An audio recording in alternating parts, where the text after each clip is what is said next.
அந்த பாடல் நீங்கள் முழுக்க அதில் கேஆர் விஜயா தான் நடிச்சிருப்பாங்க. எங்கே நீயோ நானும் அங்கே உன்னோடு, எங்கே நீயோ நானும் அங்கே உன்னோடு, இதைத்தானே நானும் கொண்டு வந்தேன் என் கண்ணோடு. இதை தவிர வேறு எதையும் நான் கொண்டு வரல. நீ எங்கேயோ அங்கே தான் நான். எங்கே நீயோ நானும் அங்கே உன்னோடு, இதைத்தானே நானும் கொண்டு வந்தேன் என் கண்ணோடு. அடுத்து வரி பாருங்க, வரி வரியா பாருங்க. வாசலிலே உன் காலடி ஓசை கேட்டிருப்பேன், வந்தவுடன் உன் ஆசை முகத்தை பார்த்திருப்பேன், கண்ணில் நீரை காணாமல் கவலை ஏதும் கூறாமல் என்னை எண்ணி வாழாமல் உனக்கென நான் வாழ்வேன். என்ன பாட்டியா இல்லை என்னம்மா அந்த பெண் தன்னுடைய உணர்வை வெளிப்படுத்துகிறா? வாசலிலே உன் காலடி ஓசை கேட்டிருப்பேன், வந்தவுடன் உன் ஆசை முகத்தை பார்த்திருப்பேன், கண்ணில் நீரை காணாமல் கவலை ஏதும் கூறாமல் என்னை எண்ணி வாழாமல் உனக்கென நான் வாழ்வேன்.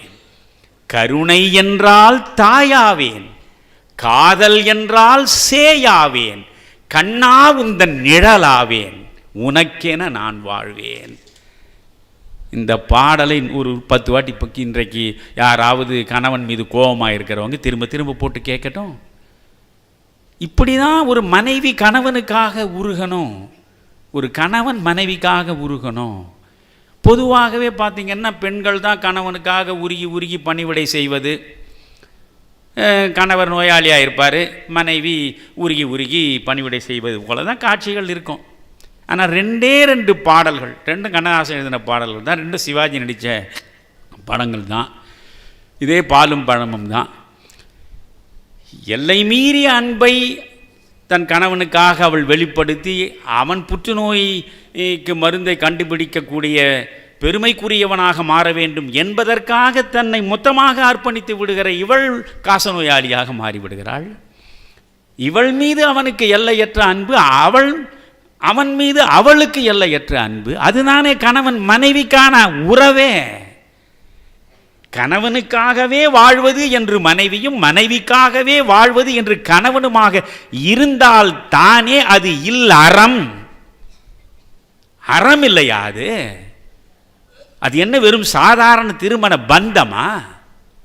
அது என்ன ஒரு அக்ரிமெண்டா? அது ஒரு சாக்ரமெண்ட் இல்லையா? புனிதம் இல்லையா? புனித உறவு இல்லையா? அந்த புனித உறவில் இப்பொழுது இவன் நோயுற்று கிடக்கிறா. அந்த காட்சியை நீங்கள் பார்க்கணும். சிவாஜியை நான் சொன்னேன், சரோஜாதேவி சிவாஜியை சாப்பிட்றாங்கன்னு. உண்மையிலே அந்த காச நோயாளியாக அந்த அம்மாவுடைய முகம், அதில் காட்டுகிற பாவங்கள், அப்படியே அந்த படுக்கையிலிருந்து எழ முடியாமல் எழுவது, அதற்கு சிவாஜி பணிவிடை செய்வது, அந்த அம்மாவுக்கு உணவு ஊட்டுவது, அந்த அம்மாவுக்கு தலைவாரி விடுவது, இதெல்லாம் நான் செஞ்சுருக்கேன். இப்பொழுது உங்களுக்கு நான் தெளிவாக சொல்கிறேன். ஒரு மனைவியிடம் எல்லையற்ற ஈடுபாடு இருந்தால் இப்படித்தான் ஒரு கணவன் இருக்கணும். பாலும் பழமும் கைகளில் ஏந்தி, பவள வாயில் புன்னகை சிந்தி, கோல மயில் போல் நீ வருவாயே, கொஞ்சம் கிளியே. யாரா சொல்லுங்க பார்க்கலாம். அமைதி கொள்வாயே. அப்பா நிறைய பேர் இருக்கிறீங்க, மகிழ்ச்சியாக இருக்குது. அந்த பாடல் முழுவதுமே ரொம்ப அழகானது. எனக்கு அந்த பாட்டிலேயே ரொம்ப பிடித்த வரி என்ன தெரியுமா? ஈன்ற தாயை நான் கண்டதில்லை, எனது தெய்வம் வேறெங்கும் இல்லை. அவன் மனைவியா பார்க்கலையா, தெய்வமாக பார்க்குறான். பிஞ்சு முகத்தின் ஒளி இழந்தாயே, பேசி பழகும் மொழி மறந்தாயே, அஞ்சி நடக்கும் நடை மெலிந்தாயே, அன்ன கொடியே அமைதி கொள்வாயே. என்ன வார்த்தைகள், அணிவகுப்பு பாருங்க. எவ்வளவு எளிமையாக அடுத்தடுத்து சரம் சரமாக வந்து விடுது. அந்த பாட்டில் அவ்வளவு அழகாக இல்லை சிவாஜி கணேசன் அவ்வளோ அற்புதமாக பண்ணியிருப்பார் அந்த பணிவிடை செய்கிற அந்த காட்சியில். ஈன்ற தாயை நான் கண்டதில்லை, எனது தெய்வம் வேறெங்கும் இல்லை. இந்த பாட்டை கேட்கும் போதெல்லாம் எங்கள் அம்மாவுக்கு என் மேலே ரொம்ப கோவம் வரும். நான் சில நேரத்தில் எங்கள் அம்மா நல்லா ரசித்து பார்ப்பாங்க. அது என்னடா அது, பொண்டாட்டியை போய் தெய்வமா, ஈன்ற தாயை விட அவள் தெய்வம் ஆயிட்டாளா? அது ஒரு பொசசிவ்னஸ்ஸு. நம்ம மீறி நம்முடைய பிள்ளை அங்கே போயிடக்கூடாது. இதுதான் நடக்கக்கூடிய மாமியார் மருமகள் போராட்டத்துக்கு அடிப்படையே இல்லையா? இவ்வளோ காலம் நம்ம சுற்றி வலம் வந்த பையன் இப்போ நம்ம விட்டுட்டு அந்த பொண்ணுடைய முந்தானையை பிடிச்சிங்கன்னா அது பின்னாலேயே சுற்றின்னு இருக்கான். இடப்பெயர்ச்சி நடந்து விட்டது. நடந்த இடப்பெயர்ச்சியை இந்த இதயம் ஏற்றுக்கொள்ளலை. இதனால் வரக்கூடியது தான் மறைமுக தாக்குதல்களாக இருக்கும், வெளிப்படையாக இருக்காது. தாக்குதல்கள் அனைத்துமே மறைமுகமாகத்தான் இங்கிருந்து அந்த பக்கம் நடக்கும், அங்கிருந்து இந்த பக்கம் நடக்கும்.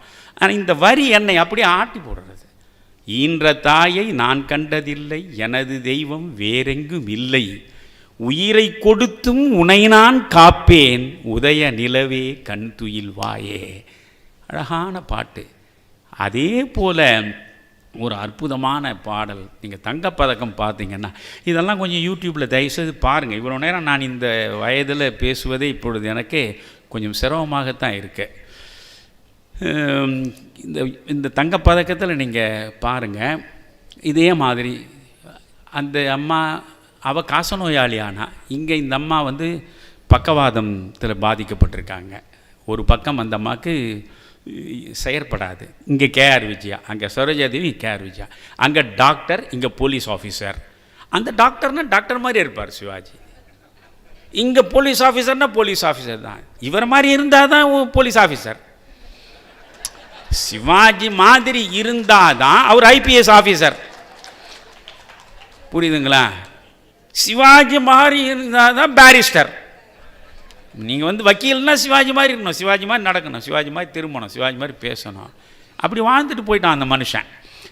இதில் நீங்கள் பார்த்தீங்கன்னா இந்த பாடல் அப்படியே ரொம்ப எளிமையாக, கண்ணதாசனுக்கு இயல்பாகவே தன் மனைவி, அவருக்கு 3 மனைவிகள், ஆனால் இந்த மனைவிகள் மீது அவர் எல்லையற்ற அன்பு கொண்டவராக இருந்தார். அதனால் இந்த பாடலில் அவர் தன்னை அப்படியே டிரான்ஸ்ஃபார்ம் பண்ணுறார், இடப்பெயர்ச்சி செய்கிறார். அதெல்லாம் மெல்ல இந்த வீல் சேரில் அவங்க தள்ளிக்கினே பாடுவார். சுமைதாங்கி சாய்ந்தால் சுமை என்ன ஆகும், சுமைதாங்கி யார், என்னை தாங்கனவன் நீ இன்னைக்கு சாஞ்சிட்ட. சுமைதாங்கி சாய்ந்தால் சுமை என்ன ஆகும், மணிதீபம் ஓய்ந்தால் ஒளி எங்கு போகும், சிரித்தாலும் போதும் தெய்வங்கள் கூடும், சிலை போல சாய்ந்தால் கலை எங்கு போகும், குலமாதர் கூந்தல் கலைந்தாடலாமா. அந்த வரியை கேட்குற போது எனக்கு இப்போ ஆச்சரியமாக இருக்கும். இப்போ கலையாத கூந்தலோடு நான் ஒரு பெண்ணையும் பார்க்கறது இல்லை. அப்படியே முழுக்க நேராக கீழே அருவி கீழே வழிஞ்சு விழற மாதிரி அத்தனை பேரும் அப்படியே பின்னால் தொங்க விட்டுக்கின்னு போயினே இருக்காங்க. அவங்களுக்கு என்ன வாரத்துக்கு நேரம் இல்லைன்னு நினைக்கிறேன் நான். அவ்வளோ பிஸி. அதனால் அவங்களுக்கு வாருவதுக்கு கூந்தல் வாரி முடிக்க நேரம் இல்லை. இங்கே இவர் சொல்கிறார் பாருங்க கண்ணதாசன், குலமாதர் கூந்தல் கலைந்தாடலாமா, மலர் சூடு கண்ணே மணவாளன் முன்னே. வார்த்தையை பாருங்கள், மலர் சூடு கண்ணே மணவாளன் முன்னே, மணமாலை கொண்ட மதுரை மீனாட்சி, நடமாட வேண்டும் நான் தேடும் காட்சி. நீ எழுந்து நடக்கணும் இந்த மீனாட்சி அருளால். அலர்மேலு மங்கை துணை உண்டு கண்ணே, அலங்கார மஞ்சள் நிதம் காக்கும் உன்னை. இந்த 2 பாட்டையும் பாருங்க. மனைவிக்கு கணவன் எப்படி ஈடுபாடு கொண்டு அவன் பணியாற்றுகிறான் என்பதை எல்லாம் பார்த்தா அந்த உறவுகளுக்குள்ள இந்த ஒரு வலிமை வரும். இப்படி ஏராளமாக சொல்லலாம். நான் இன்னும் கொஞ்ச நேரத்தில் என் உடல் நலன் கருதி முடிக்க விரும்புகிறேன். இந்த உறவுகள்னு பார்க்குறீங்க, ஒவ்வொரு உறவுக்காக ஒரு பாட்டு எழுதி வச்சுருக்கான் நான் தான். இப்போ நீங்கள் இன்றைய சூழலில் தாய் தந்தை உறவு சிதையுது, பிள்ளைகள் பெற்றோர் உறவு சிதையுது, கணவன் மனைவி உறவு சிதையுது. இதனுடைய மிக முக்கியமான காரணமாக இருப்பது பொருளாதாரம். பொருளியல் காரணம் தான் எல்லா இடத்துலையும் மிக முக்கியமான இடத்துல வந்து நிற்குது. இந்த பொருளியல் காரணத்தால் ஒரு அண்ணனுக்கும் தம்பிக்கும் இடையே நடக்குது. அண்ணன் என்னடா தம்பி என்னடா, அது என்ன ஒரு சாதாரண சினிமா பாட்டா அது? அதற்கு இங்கே பேசுகிறவங்க மேடையில் ஆளால் ஒரு கதை சொல்லுவாங்க. அதாவது தீபாவளி வந்தது, கண்ணாசனாண்ட காசு இல்லை, அவர் அண்ணன் ஏஎல் சீனிவாசனாண்ட அண்ணா நீங்கள் எனக்கு கொஞ்சம் பணம் கொடுங்க அப்படின்னு கேட்டார். அதெல்லாம் கிடையாது போடான்ட்டார். அந்த கோபத்தில் இவர் வந்தார். உடனே காட்சியை சொன்னாங்க. இவர் அண்ணன் என்னடா தம்பி, இதெல்லாம் சும்மா நம்ம வாழற காலத்துலேயே இவ்வளோ கதை வந்தால் பின்னால் இன்னும் எவ்வளோ கதை வரப்போகுது பாருங்க கண்ணதாசனுக்கு. இது வந்து ஆனால் பாடலை பாரு, அந்த காட்சியை சொல்கிறான். அண்ணனுக்கே தெரியாமல் தம்பி கல்யாணம் பண்ணினா இது வந்து அடுத்தவன் சொல்லி தான் அவனுக்கு தெரியுது. அந்த சூழலில் அந்த பாடல் வருது. அண்ணன் என்னடா தம்பி என்னடா அவசரமான உலகத்திலே. அந்த வார்த்தையை தான் நீங்கள் பார்க்கணும்.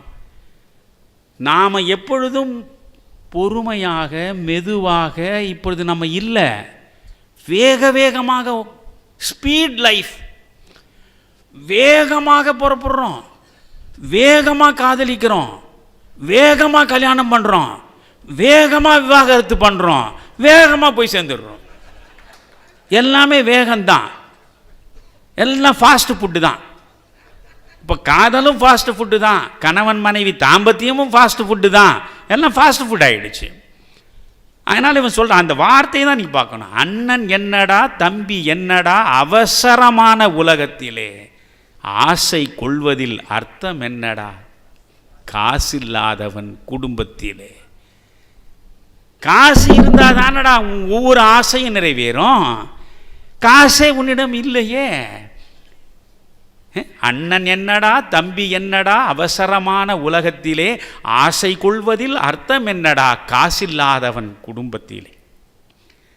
தாயும் பிள்ளையும் ஆன போதிலும் வாயும் வயிறும் வேறடா, சந்தை கூட்டத்தில் வந்த மந்தையில் சொந்தம் என்பதும் ஏதடா.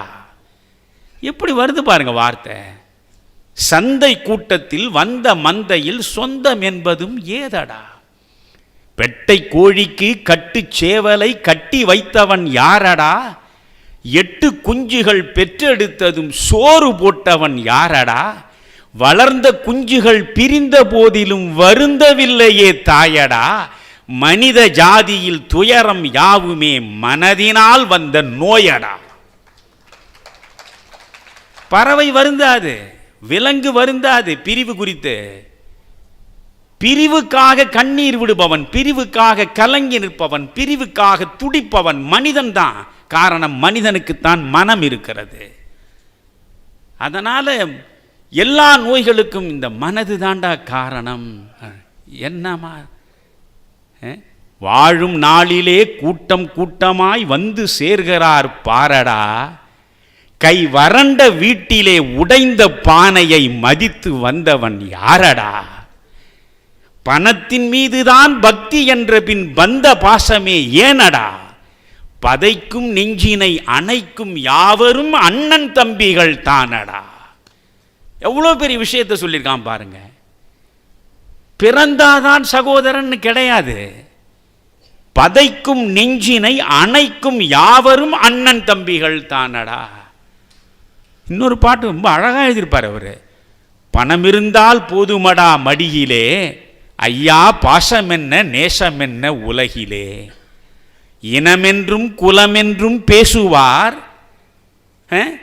இனமென்றும் குலமென்றும் பேசுவார், கையில் விசிறி கொண்டு உனக்காக வீசுவார், இல்லாதான் வீட்டினிலே அன்னையும் இல்லை தந்தையும் இல்லை பெற்ற பிள்ளையும் இல்லை. இருந்தாதான் இத்தனை உறவும்.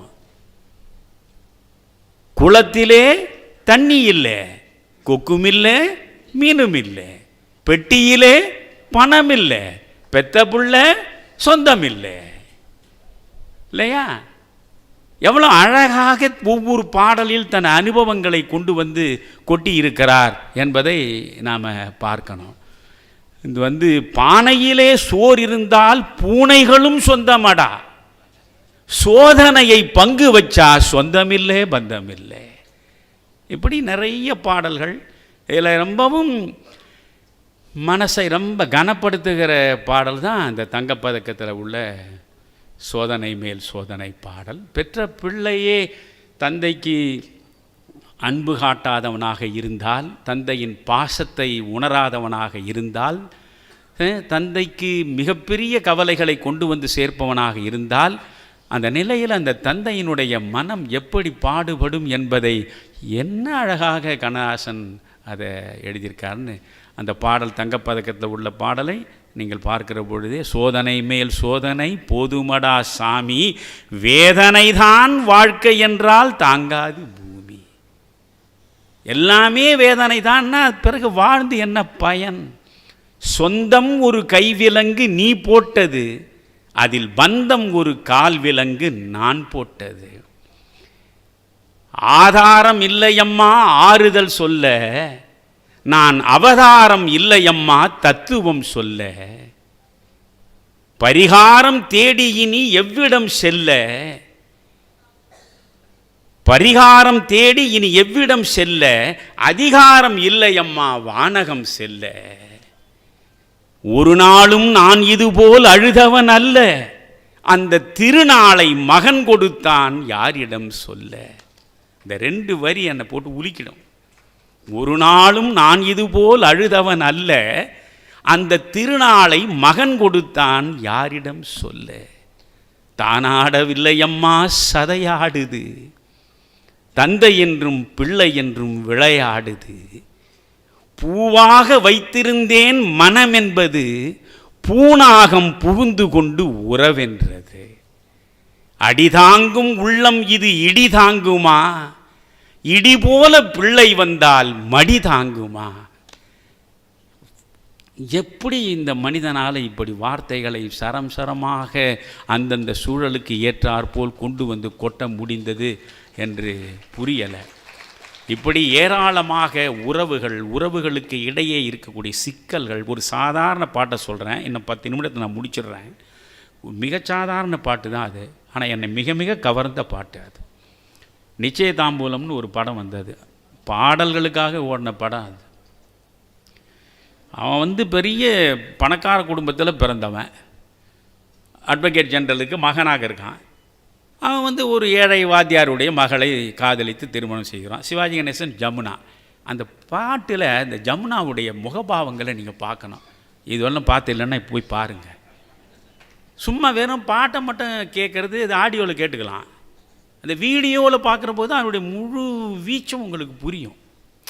அதில் அவ்வளவு அழகாக இவன் தீபாவளி வர்றது, இவனுக்கு வேலை இல்லை, எப்படியாவது தன்னுடைய மனைவிக்கு தலை தீபாவளிக்கு ஒரு புடவை எடுத்து கொடுக்க வேண்டும் என்று எங்கெங்கேயோ சுற்றுறான், யாரையோ பார்க்குறான். அவனுக்கு 10 பைசா கிடைக்கல, வெறுங்கையாக திரும்புகிறான். அவனால் வெறுங்கையாக திரும்பி வந்த மனோநிலையிலிருந்து விடுபட முடியல. அதை அப்படியே சிவாஜி கணேசன் வெளிப்படுத்துவார், கண்ணீர் விடுவார். இவன் புடவை வாங்கிட்டு வரேன்னு போனவன் இப்போ வெறுங்கையாக வந்திருக்கிறான் என்பதை அவ புரிஞ்சுக்கிறான். இப்படித்தான் கணவன் மனைவி உறவு இருக்கணும். என்ன சொல்ல, மாலை சூடும் மணநாள் இளமங்கையின் வாழ்வில் திருநாள்.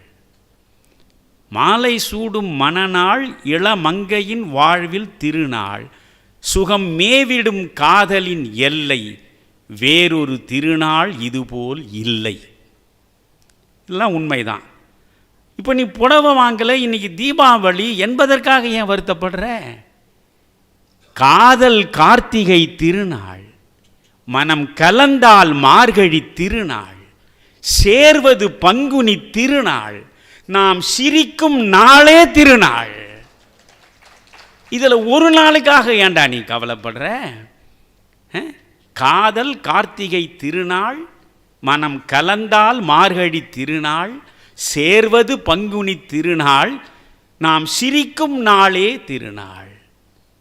மங்கள குங்குமம் போதும், சிறு மலரும் மனமும் போதும், பொங்கிடும் புன்னகை போதும், மனம் புதுமண திருநாள் காணும். அந்த காட்சிக்கு இந்த பாடல் கண்ணதாசன் எழுதியிருப்பது அவ்வளோ அற்புதமானது. இன்னும் நிறைய சொல்வதற்கு பாடல் இருக்குது, ஆனால் எனக்கு சக்தி இல்லை. அதனால் இப்போ நான் நிறைவாக இது கண்ணதாசனுக்கே உள்ள சோகம், அந்த சோகத்தை உங்களுக்கு சொல்கிறேன். சில நல்ல பாடல்களை நான் எழுதினேன், அந்த பாடல்கள் பரவலாக போய் சேரவில்லை அப்படின்னு அவர் சொல்லுவார். அதில் முக்கியமாக ஒரு பாடல் நெஞ்சுக்கு நிம்மதி ஆண்டவன் சன்னதி நினைத்தால் எல்லாம் உனக்குள்ளே. அது எவ்வளோ பெரிய பாடம் நடத்தியிருக்காரு தெரியுமா அந்த பாட்டில். அது மாடர்ன் தியேட்டர்ஸ் படம் அது. ஆனால் அந்த பாரதியும் ஜெய்சங்கரும் பாடுவதாக அந்த பாட்டு வரும். நெஞ்சுக்கு நிம்மதி ஆண்டவன் சன்னதி நினைத்தால் எல்லாம் உனக்குள்ளே. அந்த பாடலில் அடுத்து வரி வரியாக வரும்போது நான் ரொம்ப ரசித்தது, பழக்கம் என்பது பழகுவது, அது விலக்கும் போதே விலகுவது. ஐயோ நான் பழகிட்டனே, நான் குடிகாரன் ஆகிட்டனே, என்னால் அதிலேருந்து முடியலையே சொல்லாத. பழக்கம் என்பது பழகுவது, அது விலக்கும் போதே விலகுவது. அதனால் நீ அதை விலக்க முயற்சிக்கணும். அந்த அந்த கருத்தை அந்த பாடலில் சொல்வார். நிழல் தொடருவது, மனம் மயங்குவது, வழி நேற்றும் இன்றும் மாறுவது, இதுதான் உலகம். இந்த உலகத்தில் நீ எப்படி நடக்கணும்? நீ போகிற பாதையில் எத்தனையோ காலடிகள், உன்னுடைய பயணத்தில் எத்தனையோ வழிகள். காதலில் ஒரு வழி, கவலையில் ஒரு வழி, இத்தனை வழி இருக்கு. இந்த இரண்டினில் ஒன்றை தேர்ந்து விடு, தேர்ந்ததை உன்னுடன் சேர்ந்து விடு, இந்த உலகில் உள்ள சுகங்கள் அனைத்தையும் அனுபவித்து விடு என்பார். அது ஒரு மிக நல்ல பாடல் அந்த பாடல். ஆனால் அந்த பாடல் வேதா அவ்வளோ அழகாக இசையமைச்சிருப்பார் அந்த பாட்டுக்கு. இப்போ நான் நிறைவாக முடிக்கிறேன். கண்ணதாசன் அவனுடைய வாழ்வியல் தத்துவம் என்ன? எல்லாரும் மகிழ்ச்சியாக இருக்கணும். இதை சொல்லி தான் நம்ம மகிழ்ச்சி தான்.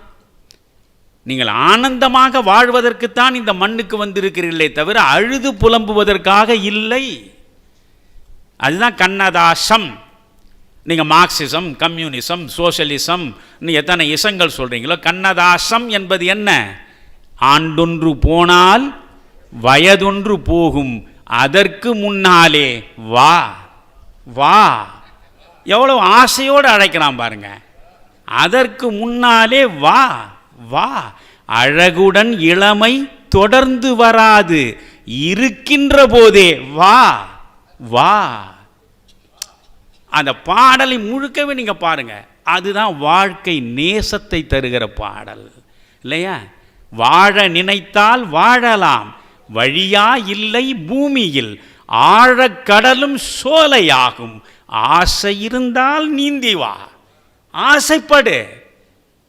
புத்தன் சொன்னது போல, திருமூலன் சொன்னது போல, வள்ளுவன் சொன்னது போல ஆசையை விட்டுறாத. எல்லா துன்பங்களுக்கும் காரணம் ஆசைதான், எனவே ஆசையை துற புத்தன் சொன்னான். வள்ளுவன் பின்னால் அவன் சொல்றான், பற்றுக பற்றற்றான் பற்றினை அப்பற்றை பற்றுக பற்று விடற்கு. எல்லா பற்றையும் விட்டுடு. எல்லா பற்றையும் விடணும்னா ஒருத்தன் மேலே பற்று வை, அந்த ஒருத்தன் தான் ஆண்டவன், ஆண்டவனை தவிர வேறு யார் மேலேயும் பற்று வைக்காதேன்னா. அதுக்கு பின்னால் திருமூலன் வந்தான். அவன் என்ன சொன்னான்? ஆசை அருமின் ஆசை அருமின் ஈசனோடாயினும் ஆசை அருமின். இப்போ எந்த பக்கம்டா நான் போகிறது? இவன் என்ன சொல்கிறான் அழகா? ஆசை இருந்தால் நீந்தி வா, வாழ்க்கை ஒரு முறை தான். ஆண்டவனையே சாட்சி கூப்பிடுவான். ஒருவர் ஒருவராய் பிறந்தோம், இருவர் இருவராய் இணைந்தோம். ஒருவர் ஒருவராய் பிறந்தோம், இருவர் இருவராய் இணைந்தோம், உறவு மழையிலே நனைந்தோம், உலக சுகத்திலே மிதந்தோம். இறைவன் போட்டது இந்த தோட்டம், இதில் இனிமை ஒன்றுதான் நாட்டம். நாளை என்றெதுவும் இல்லை, இன்று நடக்கும் வாழ்க்கைதான் எல்லை. நம்மில் 190 பேர் என்ன செய்கிறோம்? ஒன்று, கடந்த கால கசந்த நினைவுகளோடு வாழறோம். அடுத்து, எதிர்கால கற்பனைகளோடு வாழறோம்.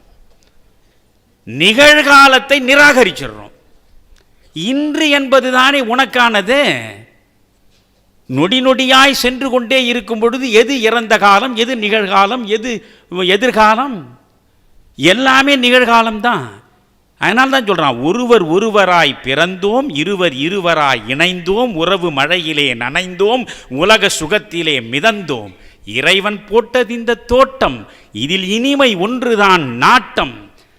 நாளை என்றெதுவும் இல்லை, இன்று நடக்கும் வாழ்வுதான் எல்லை. நன்றி, வணக்கம்.